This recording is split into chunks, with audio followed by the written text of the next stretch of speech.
జరిగింది. ఈ ముఖ్యంగా జీవన్ రెడ్డి గారిని శరత్ గారు లాంటి ఒక ప్రముఖులు, ఒక అవగాహన వ్యక్తి పూర్తిగా తీసిపడే విధంగా 14 సార్లు ఇస్తే ఆయన పెద్ద గొప్ప వ్యక్తి అన్నట్టుగా మాట్లాడారు. వారు 6 సార్లు ఎమ్మెల్యే గెలిచారు. ఒకసారి ఎమ్మెల్సీగా నేను పోటీ చేద్దామని వచ్చాను. ఉత్తమ్ కుమార్ రెడ్డి గారు నన్ను రమ్మని ఎవ్వరు నిలబడేటోళ్ళు లేకుండే. అప్పుడు జీవన్ రెడ్డి గారు నేను నిలబడతా అని తను నిలబడి తను అత్యధిక మెజార్టీతో, అప్పుడు బీఆర్ఎస్ ప్రభంజనం అంతా ఇంత కాదు, అటువంటి ప్రభంజనం లోపల ఎమ్మెల్సీగా గెలిచి కాంగ్రెస్ పార్టీ ప్రాణం పోసిండు. ఆ తర్వాత జరిగినటువంటి వరంగల్, నల్గొండ, ఖమ్మం గ్రాడ్యుయేట్ కాన్స్టిట్యున్సీలో రాములు నాయకులు నిలబడితే 10,000 ఓట్లు కూడా రాలేదండి, డిపాజిట్ రాలేదండి. అంటే చూడండి, ఒక 2 సంవత్సరాల వ్యవధిలో జరిగినటువంటి ఎలక్షన్ లోనే జీవన్ రెడ్డి గారు అత్యధిక మెజార్టీతో గెలిస్తే అప్పుడు ఎంత ప్రజ్వలంగా జీవన్ రెడ్డి 3 నెలల ముందే జగిత్యాల నుంచి 65,000తో ఓడిపోయారు. అఫీషియల్ క్యాండిడేట్ పెట్టలేదు. అప్పుడు మామిళ్ళ దశరథం కూడా అఫీషియల్ గా చెప్పలేదు. కేసీఆర్ ఆ ఎలక్షన్ కు దూరంగా ఉందాం అనుకున్నారు. ప్లస్ ఉద్యోగులు, ఉపాధ్యాయులు గ్రాడ్యుయేట్ ఎన్నికల్లో వ్యతిరేకత ఉంది కదా బీఆర్ఎస్ మీద. అదే గెలిచారు. తర్వాత ఓడిపోయింది కూడా ఎటువంటి ప్రత్యేక పరిస్థితుల్లో వారు ఎంపీగా ఓడిపోయారు. ఏంటి, కేసీఆర్ గారి మీద రాజశేఖర్ రెడ్డి గారు ఏరి కోరి జీవన్ రెడ్డి గారిని పెడితే కేసీఆర్ గారికి కూడా అంత ఉద్యమ నాయకుడు కేసీఆర్ గారికి కూడా చుక్కలు చూపించారు ఎవరు, జీవన్ రెడ్డి గారు. ఆ టైంలో 20,000 మెజార్టీతోనేమో కేసీఆర్ గారు బొటాబొట్టి మెజార్టీతో బయట పరిస్థితి. ఎందుకంటే జీవన్ రెడ్డి గారి యొక్క పలుకుబడి అంత. ఎందుకంటే ఆయన రాజకీయాల్లో ఓన్లీ రాజకీయ విమర్శలు చేస్తారు కానీ వ్యక్తిగత విమర్శలు ఎప్పుడు కూడా జీవన్ రెడ్డి గారు చేయరు.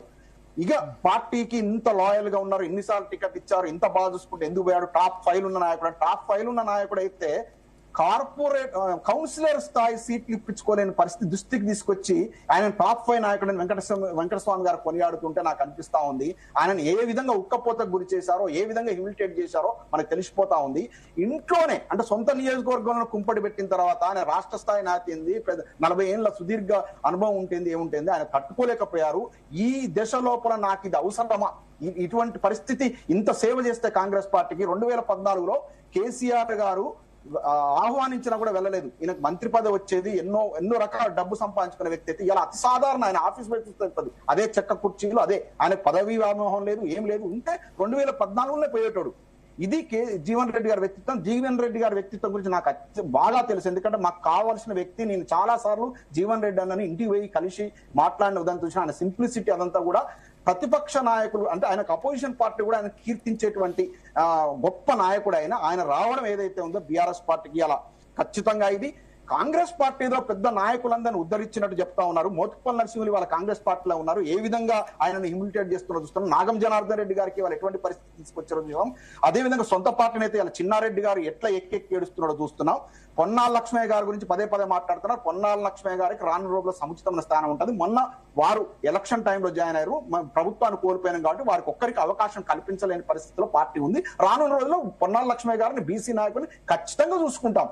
పొన్నాల లక్ష్మయ్య గారిని రేవంత్ రెడ్డి గారు నిన్నగాక మొన్న వచ్చి ఇలా ముఖ్యమంత్రి అయి అప్పుడు పిసిసి నేతగా ఉన్నప్పుడు పొన్నాల లక్ష్మయ్య గారిని ఏమి తిట్టిండో మరి ఈ డిబేట్ లో పాల్గొంటున్న కాంగ్రెస్ నాకు విశ్లేషించుకోవాలి. అసలు రేవంత్ రెడ్డి గారికి అర్హత ఉందా కాంగ్రెస్ పొన్నాల లక్ష్మయ్య గారు లాంటి సీనియర్ రాజకీయ నాయకుడిని తిట్టడానికి?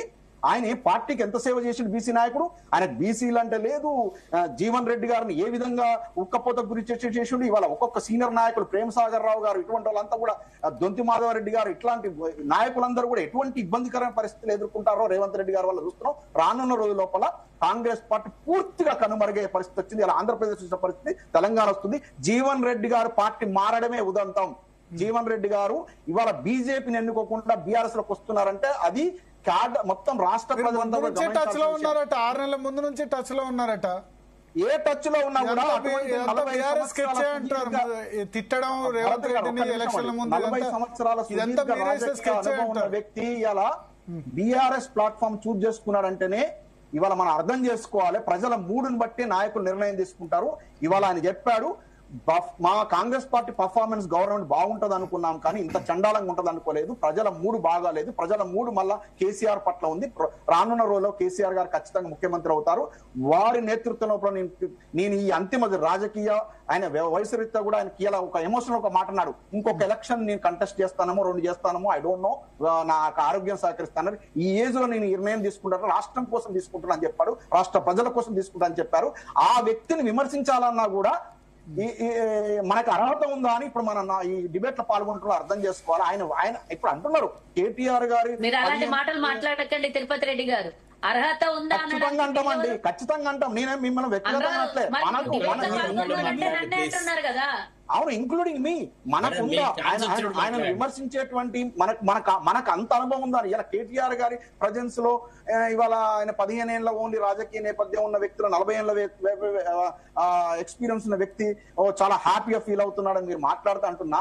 ఇవాళ బుల్లెట్ దిగిందా లేదా ఇంపార్టెంట్ లేదు. మీరు రేవంత్ రెడ్డి గారు ఎన్నేళ్ల నేపథ్యం, కాంగ్రెస్ పార్టీలో ఎన్నేళ్ల నేపథ్యం, కాంగ్రెస్ పార్టీని సోనియా గాంధీని ఎన్ని బూతులు తిప్పాడు ఆయన, ఎన్ని మాటలు మాట్లాడాడు. ఇలా రేవంత్ రెడ్డి గారు ముఖ్యమంత్రి కాలేదు లేనిది అసలు కాంగ్రెస్ డిఎన్ఏ లేదు ఆయనలో.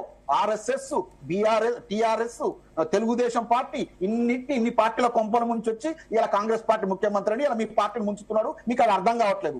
మేమేం చేస్తాం? మీ అవివేకానికి మేమేం చేస్తాం? ఇలా కాంగ్రెస్ పార్టీ కొంప ముంచుతున్నదే రేవంత్ రెడ్డి గారు. ఇక రానున్న రోజులు మీకు తెలుస్తుంది. కాంగ్రెస్ పార్టీలో రేవంత్ రెడ్డి గారు ఉంటే నేను ఇంకా రాజకీయాలు మాట్లాడినండి 2029 తర్వాత ఆయన కాంగ్రెస్ పార్టీలో ఉంటే ఖచ్చితంగా బీజేపీలో పోతాడు. మీరు చూడండి, బీజేపీ కూడా రాణిస్తూ లేదు. ఎందుకంటే ఈయన బ్యాగేజ్ రేవంత్ రెడ్డి అనేట ఆయన మరో కిరణ్ కుమార్ రెడ్డి. రేవంత్ రెడ్డి గారు ప్రజా విశ్వాసాన్ని కోల్పోయారు. రేవంత్ రెడ్డి మాటలు ఎవరు తెలంగాణ ప్రజలు నమ్మరు. ఆయనను ఆ బ్యాగ్ ఎవరు తగిలించుకుంటే ఆ పార్టీ కొంప మురుగుతుంది రానున్న రోజుల్లో. రేవంత్ రెడ్డి గారు పని అయిపోయింది, కాంగ్రెస్ పార్టీ పని అయిపోయింది, చరిత్ర క్లోజ్.